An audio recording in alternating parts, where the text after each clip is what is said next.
Mutasi itu nggak ada kaitan dengan perkara Rasman, itu memang mutasi normal. Polisi Ketua Mahkamah Agung yang bakal dimutasi itu ada lebih dari 100 hakim ke berbagai daerah, bahkan ada yang promosi juga, ya.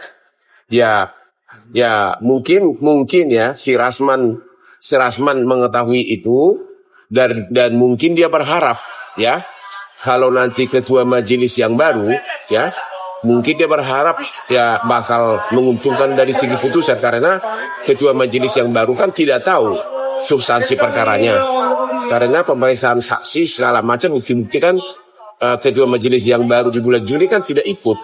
Itu mungkin kita nggak tahu apa di otaknya dia,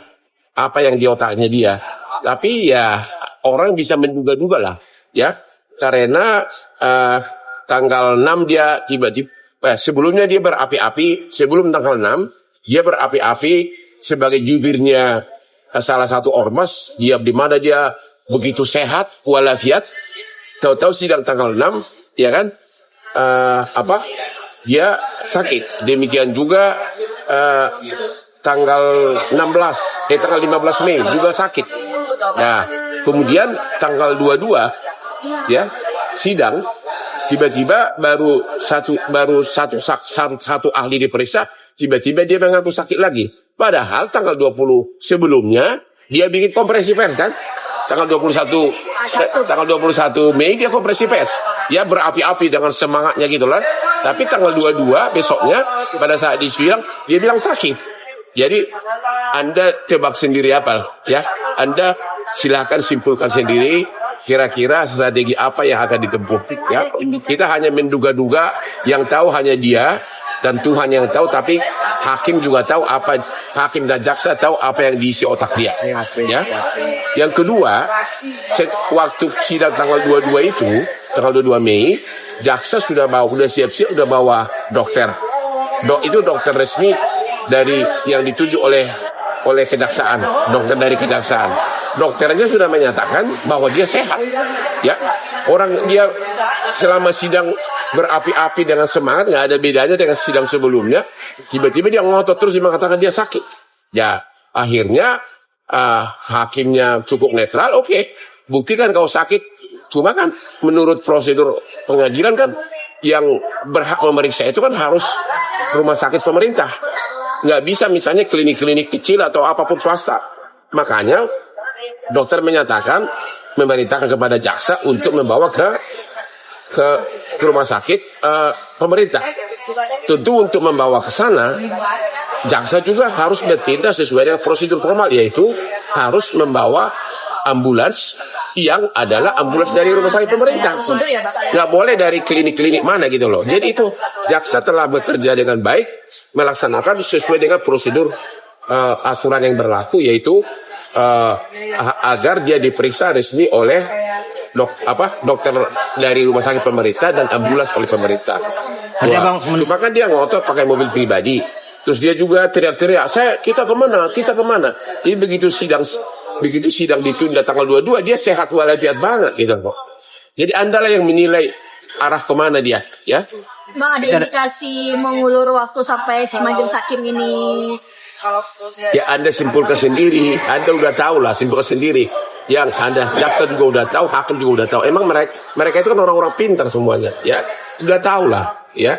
Jadi itu tadi, ya dia berharap bahwa bulan Juni ini kan ada mutasi. Ya belum tentu ketua majelis hakim ini dimutasi, karena ada besar kemungkinan untuk hakim-hakim yang sudah mengadili perkara, sudah mencapai taraf akhir, ada kemungkinan akan diminta putus dulu perkara itu baru mutasi. Jadi di situ dia akan ya kita lihat aja nanti, ya. Bang, ya. Lanjut bang. Nah terus apa lagi? Bang, apakah ini menurut abang ya dia mengikuti strategi abang ya? Kalau abang kan dulu kan memang benar-benar sakit ya. Abang pernah ditanggung juga kan ya? Kalau gua kan memang tidak mungkin saya memperlambat sidang. Memang gua yang lapor. Ya enggak lah.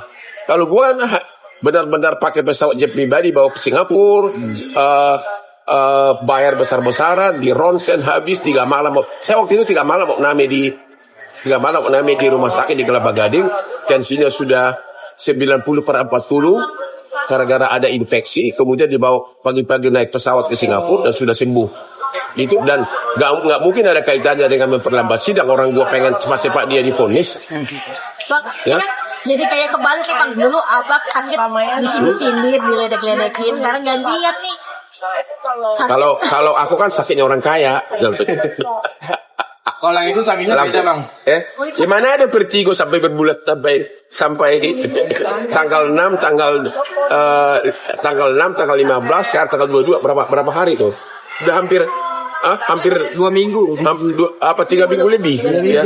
Vertigo itu buktinya dia berdebat di sidang sama dokter dari kejaksaan benar-benar sehat walafiat, di luar pun dia ya udahlah.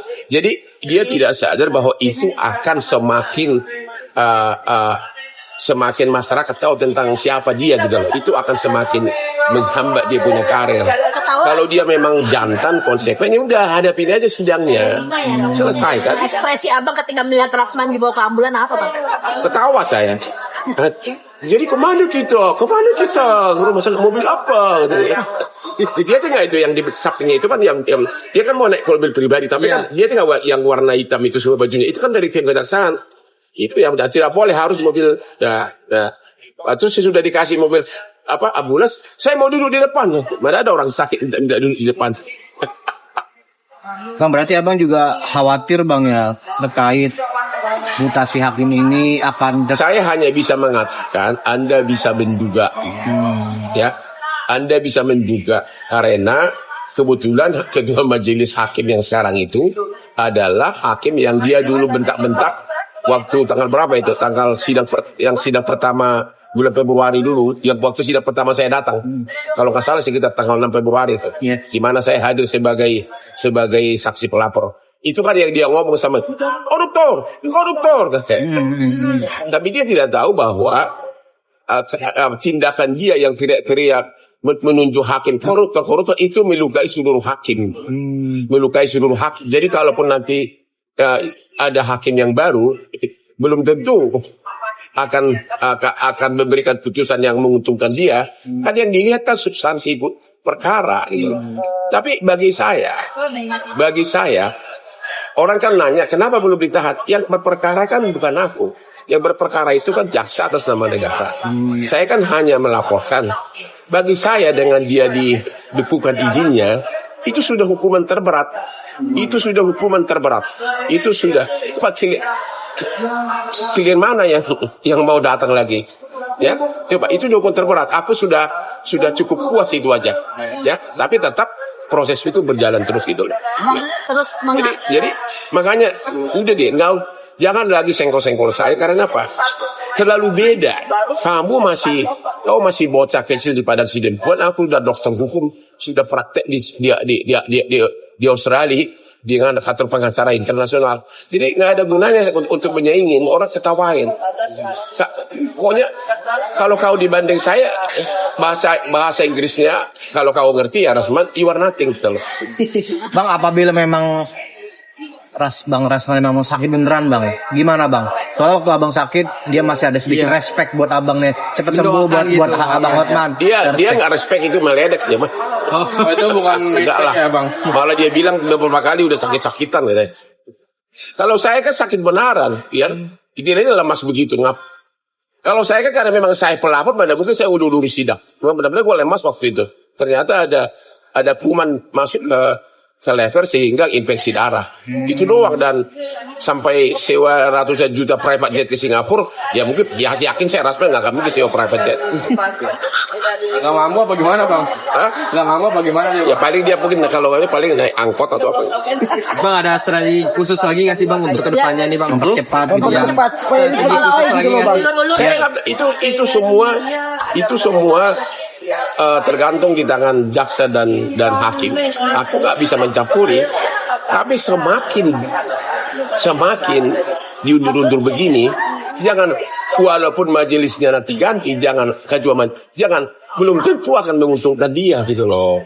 Karena ini kan semua orang tahu, seluruh hakim seluruh Indonesia tahu, termasuk yang sakit berkali-kali itu semua orang juga tahu, ya semua tahu. Jadi bisa-bisa malah makin parah nanti, itu loh.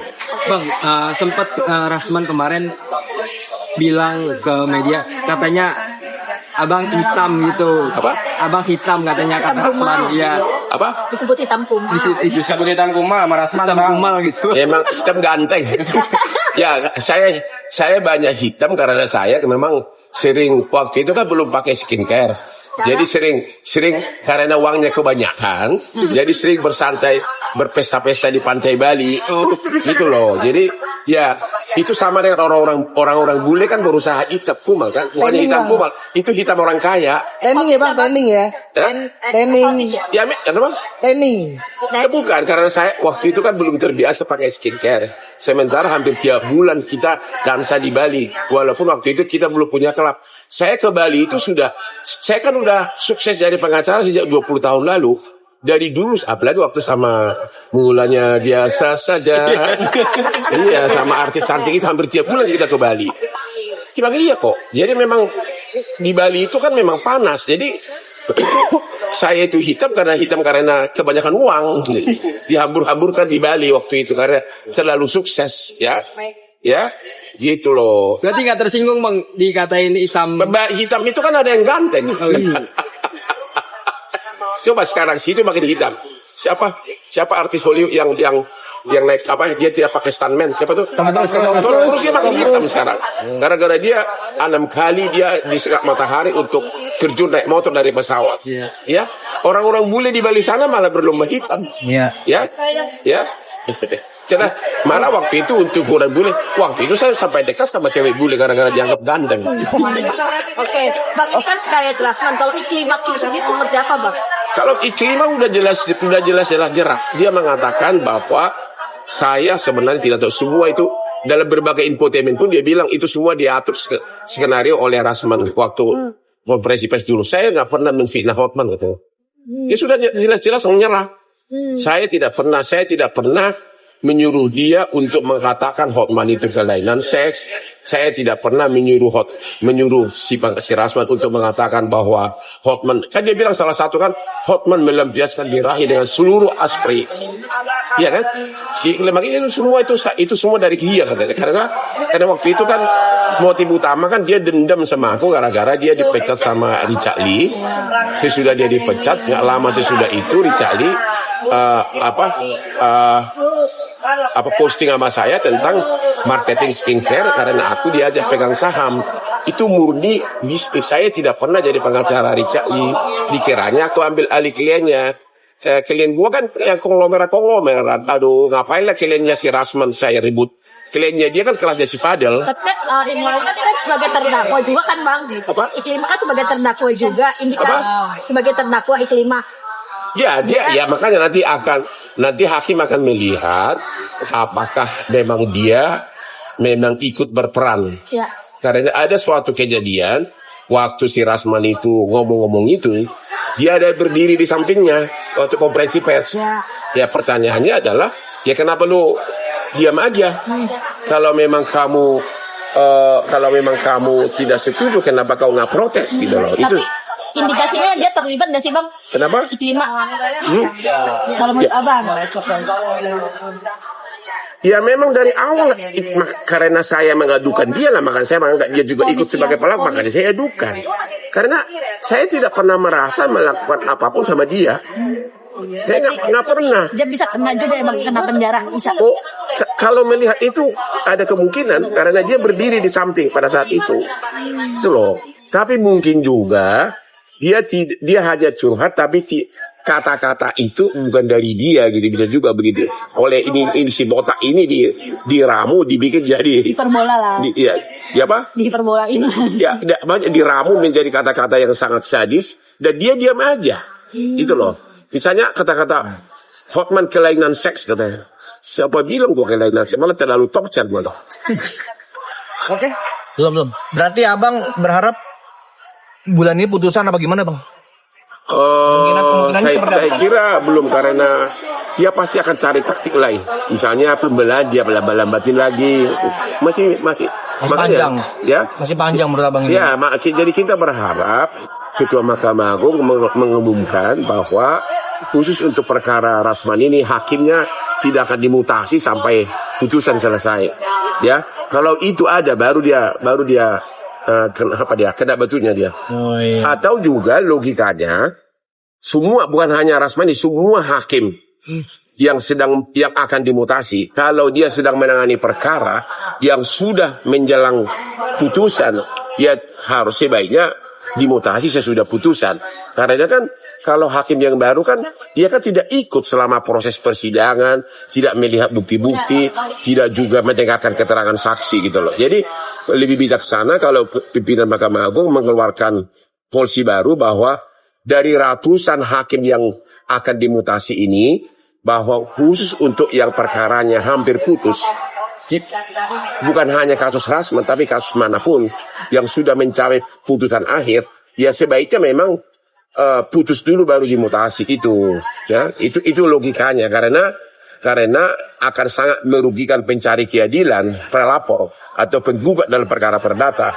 Udah capek-capek bersidang, pembuktian saksi, dan yang mendengarkan itu kan hakim yang lama. Kalau tiba-tiba dimutasi kan, ya berarti kan hakim yang baru kan tidak tahu apa-apa gitu loh.